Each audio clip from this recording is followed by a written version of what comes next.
કુદરતી છે ને આમાં જે મજા છે ને બાપુ, અહીંયા વાતાવરણ પણ એટલું શુદ્ધ છે ને કે એની કોઈ ન પૂછો વાત. એટલે કે આજે તો ભાઈ આનંદ આવી ગયો અને મજા આવી ગઈ કે ભાઈ આ વસ્તુ જો હવે સુરત નારાયણ પણ ઉગવા આવ્યા છે, જો અહીંયા તમને દેખાતા છે.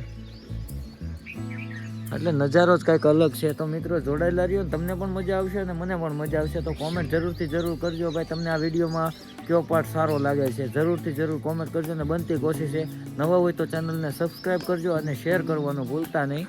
ચાલો મિત્રો, નજારો આ જ છે કે ભાઈ તમે જોઈ શકો આ કુદરતી દ્રશ્ય ને ચકલાનો કિલકિલાટ તમે સાંભળતા હશો. જો અહીંયા આપણે હળીઓ ને એ બધા આવી ગયા છે, ચકલી ને બધા. નજારો જ કંઈક અલગ છે બાપુ. આ બધું છે ને સિટીની અંદર જોવા ન મળે છે. હજુ અટાણમાં જો અમારે ગૌઢામાના હાથના રોટલા જો અત્યારમાં ખાવાના છે, મજા આવી જાય. પડવાળી રોટલી હો. હા જો અમારે મા રોટલી બનાવે છે, એમાંય ભાઈ સુલાની ભૂમિ બે ગઈ છે રોટલા વાળા. દાંત કાઢશો તું? દાંત કાઢતા નહીં કાઢવાના. શેના દાંત આવે? વિડીયો બનાવે એટલે